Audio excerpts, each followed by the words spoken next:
Siapa calon presiden yang akan didukung oleh Presiden Joko Widodo?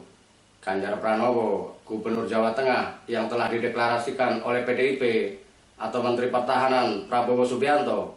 Dalam tanda petik, blunder kecil yang dilakukan oleh Wali Kota Solo Gibran Rakabuming Raka sehingga berbuntut pada pemanggilan oleh DPP PDIP menyiratkan adanya kegalauan langkah politik sang presiden. Sebelum membahas siapa sosok capres yang didukung Presiden Jokowi, sebaiknya kita menyimak kembali gejolak politik dalam setahun terakhir. Sebab dari sana kita dapat memetakan preferensi politik Jokowi. Gagalnya wacana penambahan masa jabatan presiden menjadi 7 atau 8 tahun dengan alasan pandemi, perubahan periodisasi dari 2 menjadi 3 periode, hingga tukar guling jabatan di mana mantan presiden diperbolehkan mencalonkan diri sebagai wakil presiden dan sebaliknya tidak menghentikan upaya pihak-pihak yang ingin mempertahankan status quo. Cara terakhir yang dipilih adalah dengan memastikan seluruh capres berasal dari kubu istana. Istilah All Jokowi Men menggema ketika Presiden Jokowi mengendorse Ganjar dan Prabowo.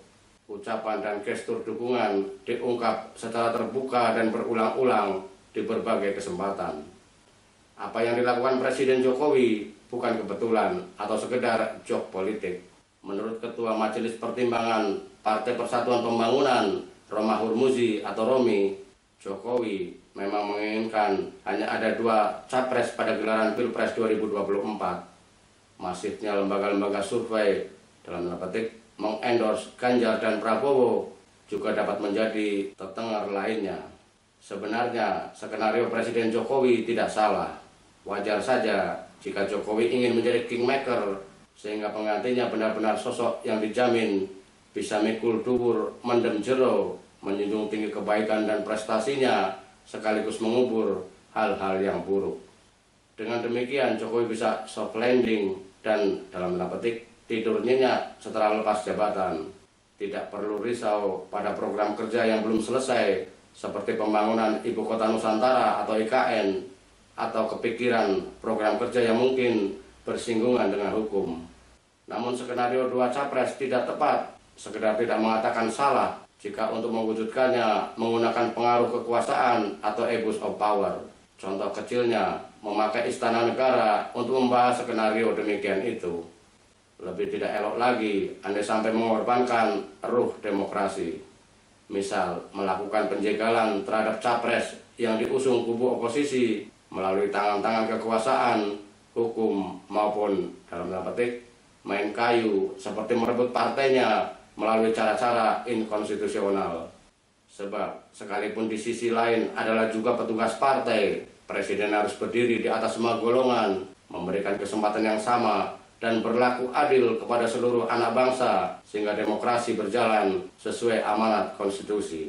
Mengebiri Pilpres dengan hanya menghadirkan 2 capres melalui cara-cara yang tidak baik jelas mencederai bahkan mengkhianati demokrasi.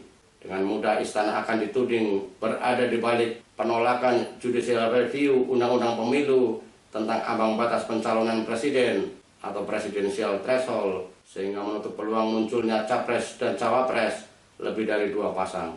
Skenario 2 capres juga mengingkari hak rakyat untuk bisa memilih calon pemimpinnya secara lebih leluasa.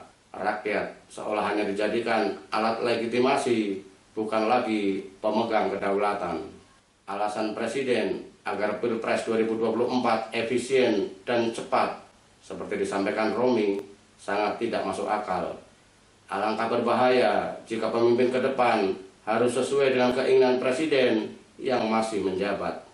Bukan saja seperti dinasti, tapi lebih buruk lagi karena akhirnya pemimpin yang disodorkan untuk mendapat legitimasi rakyat melalui gelaran elektoral yang telah didesain atau by design disesuaikan dengan selera dan kehendak satu orang atau satu kelompok politik tertentu. Sungguh berbahaya bagi bangunan demokrasi yang telah susah payah kita bangun. Lalu siapakah capres yang akan didukung oleh Jokowi? Jika skenario 2 capres terwujud antara Ganjar atau Ketua DPR Puan Maharani melawan Prabowo, Jokowi bisa benar-benar bersikap netral. Dengan alasan posisinya, Jokowi bisa menolak perintah partainya untuk mendukung jagoan PDIP, sehingga hubungan baik dengan Prabowo dapat terjaga. Tetapi setelah PDIP mendeklarasikan Ganjar, Jokowi tiba di persimpangan jalan. Penyebabnya bukan karena keputusan Ketua Umum PDIP Megawati Soekarno Putri sangat mendadak, tapi sikap Partai Nasdem yang tetap kekeh bergabung dengan partai oposisi, yakni PKS dan Demokrat, untuk mengusung Anies Rashid Baswedan sebagai calon presiden. Nasdem tidak gentar meski disingkirkan dari istana setelah 9 tahun mengabdi, mengawal, dan turut menyukseskan berbagai program Jokowi. Awalnya, PDIP tidak mempersoalkan ketika Jokowi mengendorse Prabowo. Bahkan seperti ikut mendorong dengan harapan Prabowo dapat memecah basis dukungan Anies. Sayangnya, kenyataan berkata lain.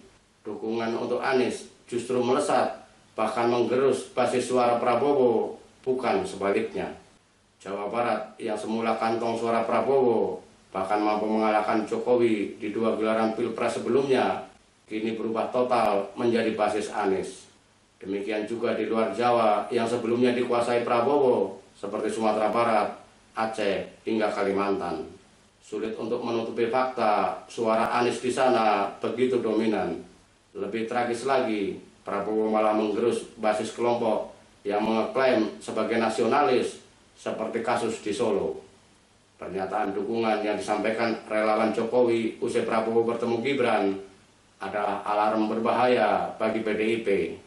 Artinya, Prabowo yang semula diharapkan menjadi rival Anies, mengembosi pendukungnya, justru bertarung dengan Ganjar di basis PDIP. Tidak heran jika petinggi partai moncong putih itu meradang. Jokowi pun terjebak oleh skenarionya sendiri. Jika situasi ini tidak berubah, maka dukungan Jokowi sangat mungkin tetap diberikan kepada Prabowo, sekalipun hanya disuarakan oleh relawannya. Tidak dinyatakan secara terbuka oleh Jokowi maupun putranya. Alasannya sederhana saja, untuk kepentingan Pilkada DKI 2024 atau bahkan Pilpres 2029, di mana Gibran membutuhkan perahu yang solid. Jokowi bisa melakukan lobi-lobi sejak awal untuk memastikan dukungan Partai Gerindra. Jika Gibran sudah mendapat dukungan Gerindra, maka posisi tawarnya di depan PDIP akan naik seperti yang terjadi pada Jokowi dan juga Ganjar. Seperti diketahui, jauh sebelum PDIP mengusungnya di pentas Pilkada DKI 2012, Partai Gerindra sudah terlebih dahulu memberikan dukungan kepada Jokowi. Demikian juga Ganjar. Sebelum PDIP secara resmi mendeklarasikan pencapresannya, Ganjar sudah mendapat dukungan dari sejumlah partai gurem dan dalam tanda petik dibantu oleh lembaga-lembaga survei untuk menaikkan elektabilitasnya.